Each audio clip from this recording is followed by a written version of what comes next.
Cowboys COO Stephen Jones joining us now in the GBAG Nation. Stephen, how are you? Happy Halloween, sir. Happy Halloween, guys. Trick or treat. Trick or treat. It looked like a lot of the team was dressing up today. Are you in costume as we speak? No, I'm not yet. I may dress up as something for my grandkids tonight, so get in the spirit a little bit. I love that. Is that more fun or scary? I'll probably do one that's fun. Mine are probably too young for scary. Well, Stephen, I'm going to get this one out of the way, but obviously Jerry had a quote with the Wall Street Journal that upset fans this week about choosing the oil deal rather than spending time fixing the defense. I know Dak got asked about that. Troy was asked about it as well. He said that doesn't reflect well on the commitment to the football team. What were your thoughts on that and then the fans' reaction? Yeah, I just, at the end of the day, I think it's taken out of context. I mean, I think what Jerry meant is he shouldn't be on a phone call. But, that, as we all know, you don't spend every waking minute on the phone with trades. He spends time with your station, I think, 30 minutes a day, 2 times a week. And I think that was the point with the writer is he shouldn't be on a call talking to him about the interview. But as you know, that's part of Jerry's job. He does a lot of interviews, but, we're extensively working on, as we are today, trades and a lot of people in the mix in our organization that work through all that. But, I just think it was taken out of context if you're asking my opinion. I mean, no one's more dedicated to working and has a passion for the game for the Cowboys than Jerry. Stephen, I've been with you when you've and Jerry have asked me to make calls and help in that situation, and I always appreciate the experience of doing that. I'll ask you this, and I've kind of made a prediction. I think you guys want to trade. I do think you want to do something to help your team. I don't know if the rest of the league will allow you to do what you want to do. Is that a fair question? I mean, a fair observation from my part? Yeah. Well, it takes 2 to trade, right? And so the trade, you don't ever want to trade for the sake of just saying, hey, we made a trade. Right. If we can find players that make us better and the deal's right, then, we're always up for that. Jerry's got that in his blood. He likes to trade. He likes to do deals. And but at the same time, we're not going to do a deal that's not in the best interest of our team. And but I will say this, there's certainly interesting things that are out there as we head down to the wire, and we'll be giving those every opportunity to look at and give them good going-overs. As you just said, Brian, there's a lot of people involved from that's why you have a pro personnel department right. that are talking to other pro personnel departments, and they find their way up through Will and myself and ultimately Jerry if we really want to, roll up our sleeves and but, it involves the personnel department watching all the tape again, and they show the coaches, and they have to say, hey, here's where this guy can be an upgrade from what we already have. And then, obviously we're in those type of meetings if we all are on the same page that this makes us better. Stephen, a couple of weeks ago, we always ask you about trades and adding players and stuff. And you said, hey, teams are in that point where they still feel like that they have a chance. Are we getting closer now to teams just saying, listen, we don't have a chance, or this is the best for us? We got to move on from this guy. Are you finding that the phones are being more receptive to you, or is it still kind of what you thought maybe a couple of weeks ago when we first started these conversations with you? There's always at the competition committee level that debate, and the debate is, should we let the trade deadline go deeper into the season? Yes, sir.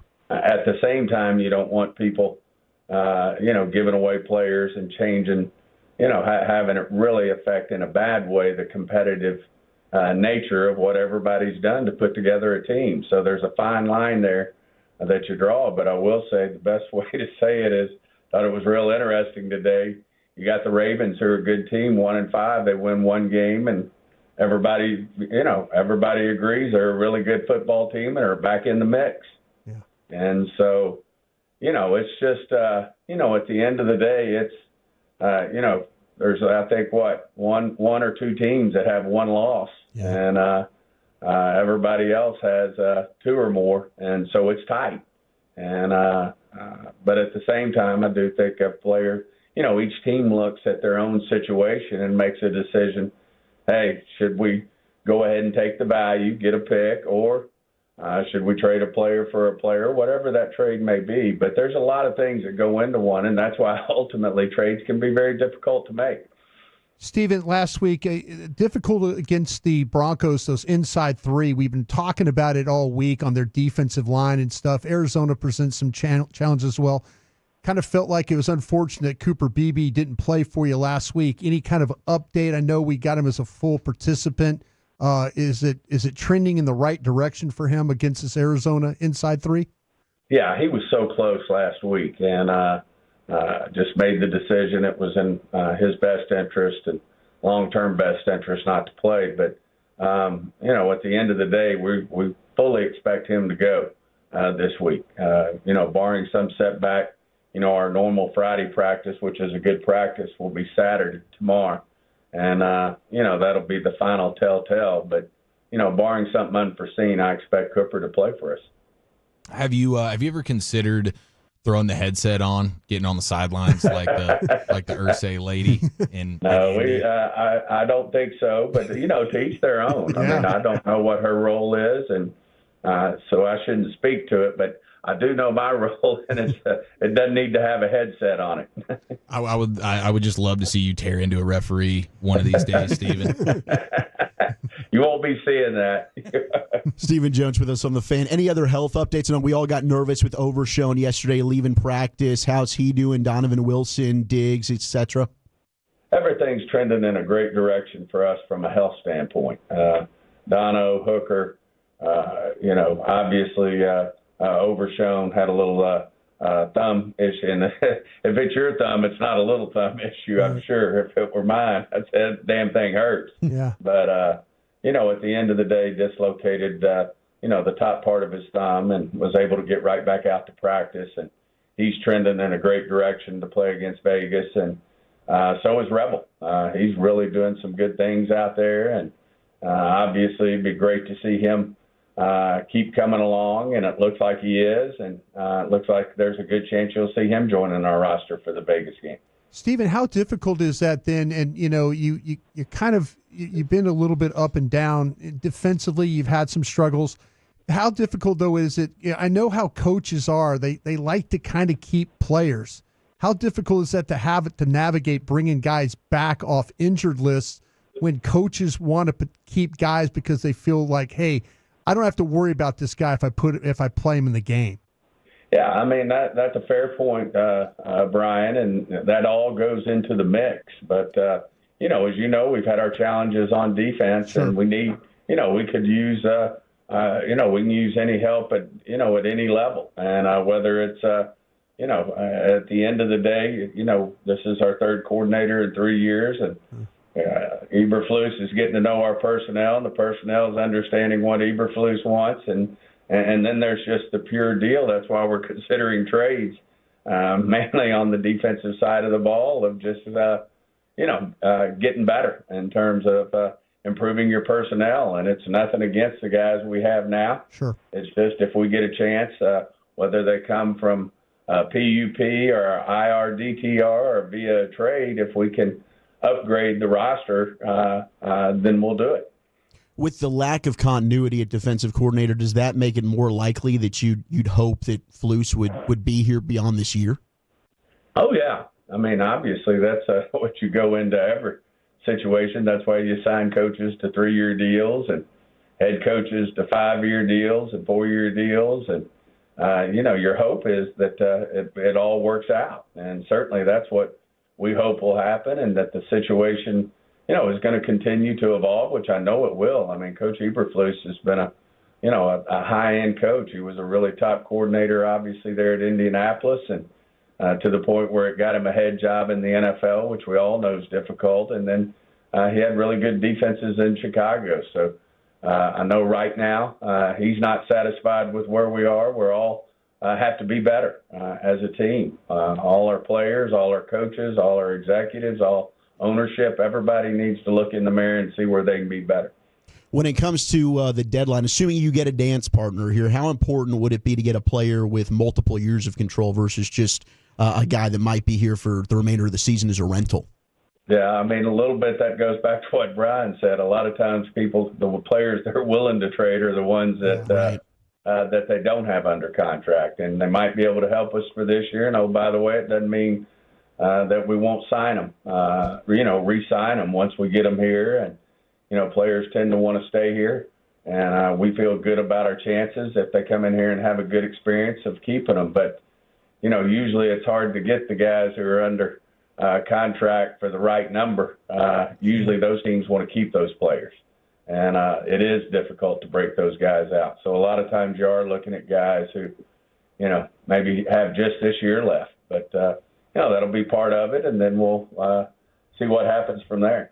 Stephen, I was with you when we traded 2 1s for Joey Galloway. Are we still in that mindset of, hey, we've got these multiple ones?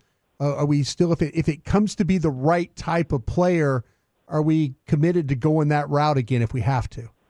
Yeah, I mean, you never rule anything out, Brian. Obviously, very, as you see in this salary cap era, very few players are worth 2 number 1 picks. We obviously had a unicorn there in Micah, who's obviously an elite player in this league.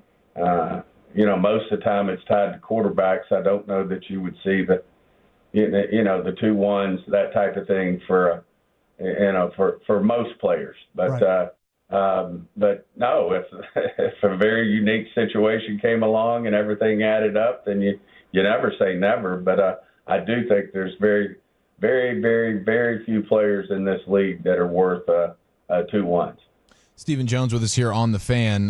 What type of challenges can it present when you have a team like the Dolphins who move on from their general manager? And if you were trying to negotiate a deal with a team like that, new GM, how does that change how things play out?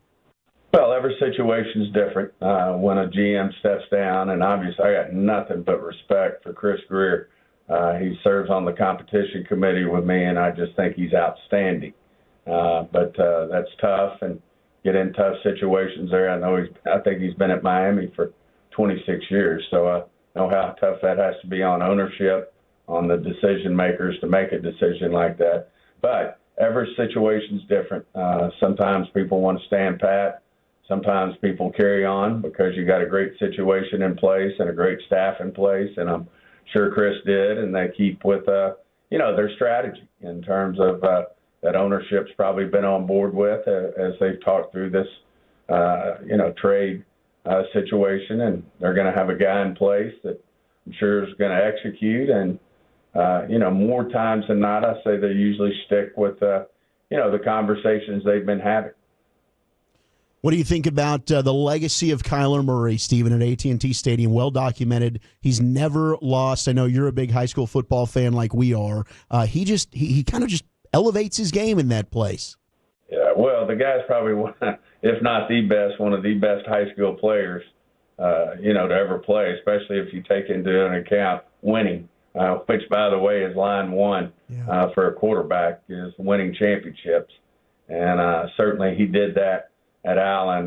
His career's unprecedented. One to start at a school like Allen, a 6A school that's big when you're a sophomore. First of all, amazing. But he's a great competitor.